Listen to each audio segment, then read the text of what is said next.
नमस्कार दोस्तों, स्वागत है आपका खास तौर से कक्षा 9वीं के छात्रों का। आपको मैं बताना चाहता हूं लॉकडाउन के कारण पाठ्यक्रम जो हुआ है कम, साथ ही साथ पेपर का पैटर्न भी चेंज हुआ है। इसमें सबसे बड़ा जो परिवर्तन आया है यहाँ पर आप देख सकते हैं, मल्टीपल चॉइस 40 अंक का हुआ है और वर्णनात्मक जो है वो 40 अंक का। तो टोटल 80 मार्क्स का पेपर है और 20 मार्क्स जो है असाइनमेंट आदि के लिए रखे हैं। तो इसी के संदर्भ में आज मैं आपको बताने वाला हूँ।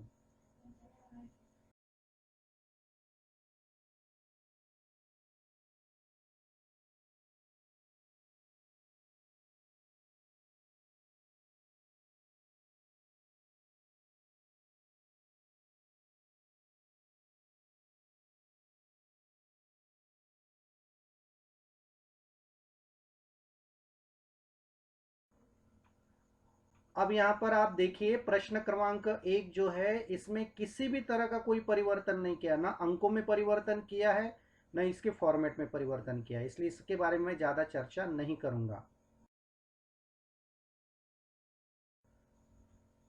उसके पश्चात रचनात्मक कार्य जो है, जो कि 15 अंक का होता है, इसमें भी इन्होंने किसी भी तरह का कोई भी परिवर्तन नहीं किया है।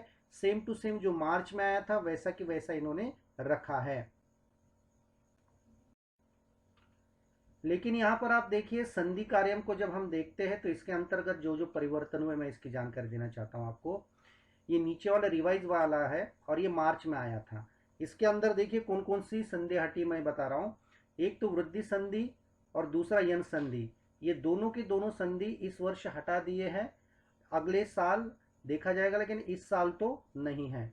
दूसरा क्या है, लघु उत्तरात्मक। पहला जो था शॉर्ट आंसर में देना पड़ता था, इसके लिए कोई मल्टीपल चॉइस नहीं आता था। लेकिन अब इस वर्ष आपको एमसीक्यू में आने वाले, मतलब इसकी चॉइस भी आपको रहेगी। 3 चॉइस रहते, उसमें से एक सही और बाकी के गलत होते हैं।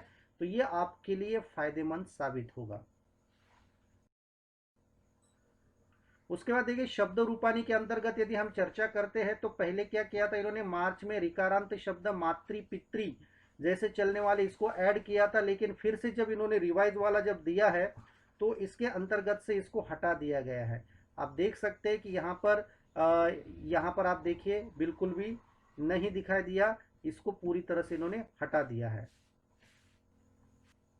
धातु रूपाने में कोई परिवर्तन नहीं है, पहले जैसे ही उतने ही धातु उन्होंने रखे हैं।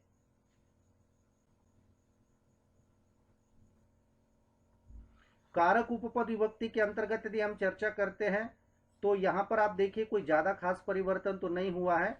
यहां पर सदृश और हीन, ये दो शब्द इन्होंने मार्च में ऐड किए थे, लेकिन फिर से इन्होंने एक शब्द जो है इसमें से आप देखिए इसको हटा दिया है इन्होंने।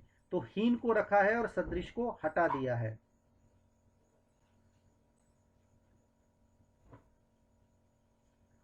प्रत्यय के अंतर्गत देखते हैं कि भाई प्रत्यय के अंतर्गत क्या हुआ है। देखिए पहले जो मार्च में आया था ऊपर वाला जो है वो मार्च वाला, और ये अभी जो है ये अभी आया, रिवाइज करके आए हैं। तो इसके अंतर्गत आप देखिए कौन कौन से प्रत्यय हटे, क्षत्रिय प्रत्यय और शानच प्रत्यय, ये प्रत्यय इन्होंने हटा दिए हैं। मात्र त्वा तुमुन लेप और तवतु इतने ही प्रत्यय उन्होंने रखे हैं। अब यहाँ पर आप देखिए संख्या के बारे में मैं थोड़ा सा परिवर्तन जो हुआ है उसके बारे में बताना चाहता हूँ। ये देखिए संख्या में मार्क्स तो सेम टू सेम इन्होंने रखे हैं, लेकिन इसका लिखने का पैटर्न जो है ये चेंज किया है। पहले क्या आता था, लघु उत्तरात्मक आता था, ठीक है, मतलब इसमें कोई ऑप्शंस नहीं आते थे। लेकिन अब जो आएगा उसमें एमसीक्यू आएगा, ठीक है, तो ये परिवर्तन हुआ है।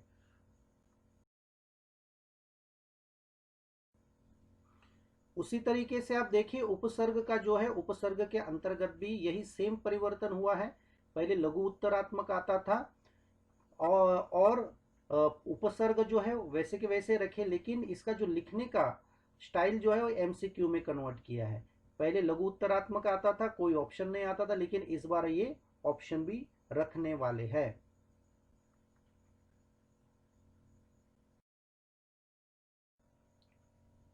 अब अगला देखिए, प्रश्न क्रमांक 12 से 14। ये जो है 12 से 14 तक के जितने प्रश्न है इसमें फॉर्मेट सेम टू सेम चलता है। ये यहाँ पर आप देखिए, ये जो अंक है पहले क्या था, एक पदेन पूर्ण वाक्य न भाषिक कार्य। एक पदेन के लिए 2 प्रश्न 1 अंक का रहता था, पूर्ण वाक्य में 1 ही अंक था और भाषिक कार्य के लिए 3 अंक थे। लेकिन अब क्या हुआ है, अब ये पैटर्न चेंज हुआ है 12, 13 और 14 प्रश्न के लिए। क्या चेंज हुआ है देखिए, इसमें 2 जगह पर परिवर्तन हुआ है। पहला क्वेश्चन तो कोई परिवर्तित नहीं है, सेम टू सेम है यहाँ पर भी। दूसरा देखिए, पूर्ण वाक्य में यहाँ पर 1 अंक है, 1 प्रश्न था, लेकिन अब यहाँ पर 2 प्रश्न रहेंगे 1-1 अंक के, तो 2 मार्क्स। भाषिक कार्य यहाँ पर आप देखिए 3 अंक का था, लेकिन अब यहाँ पर 2 ही अंक का रहेगा, यानी 2 ही प्रश्न वहां पर पूछे जाएंगे।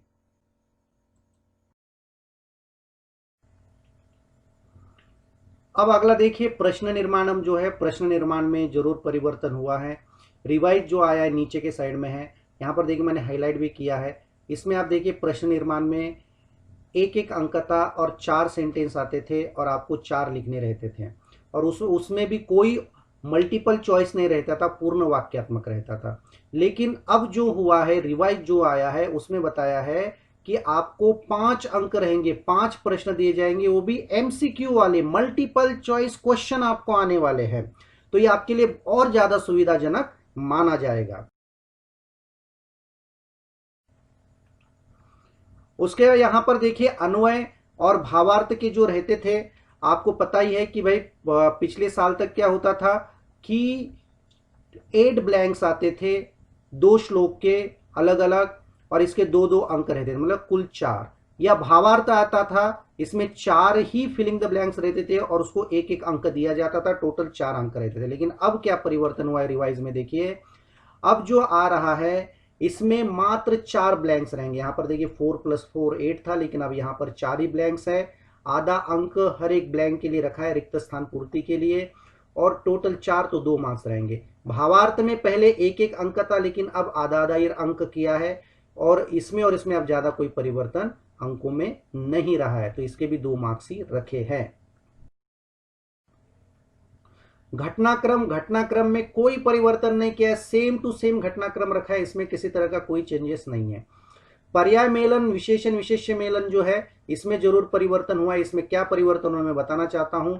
इसमें मार्क्स का परिवर्तन हुआ है। देखिए यहां पर पहले वाला जो था ये था जिसमें 3 अंक थे, लेकिन अब जो न्यू आया है उसमें 4 मार्क्स बता रहा है। मतलब पर्याय मेलन, विशेष विशेषण मेलन जो है, इसमें आप देख सकते लघु उत्तरात्मक प्रश्न थे, इसमें मैच द फॉलोइंग्स आता था, लेकिन अब एमसीक्यू आएगा, मल्टीपल चॉइस क्वेश्चन आएगा। मतलब इसको और आसान आपको बना करके दे दिया है।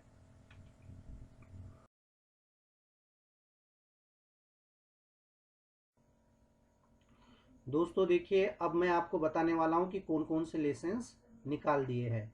Lesson number 1, lesson number 4, lesson number 7, 8 और 12। 1, 4, 7, 8, 12 ये लेसन अब आपको नहीं पढ़ने हैं, ये आपको एग्जाम में नहीं आएंगे। लेसन नंबर 2, 3, 5, 6, 9, 10 और 11, इतने ही लेसन आपको आने वाले हैं। दोस्तों वीडियो बहुत अच्छी तरह समझ में आया होगा। अब हम जो जितने भी लेसन है उसका विश्लेषण समझेंगे। दोस्तों आपको वीडियो पसंद आया है तो 02+ संस्कृत सीबीएसई यूट्यूब चैनल को जरूर जरूर सब्सक्राइब करें, कमेंट्स करें, लाइक करें, शेयर करें, और आपको किस तरह की वीडियो चाहिए इसके हमें जरूर जरूर जानकारी दें। धन्यवाद दोस्तों। नमो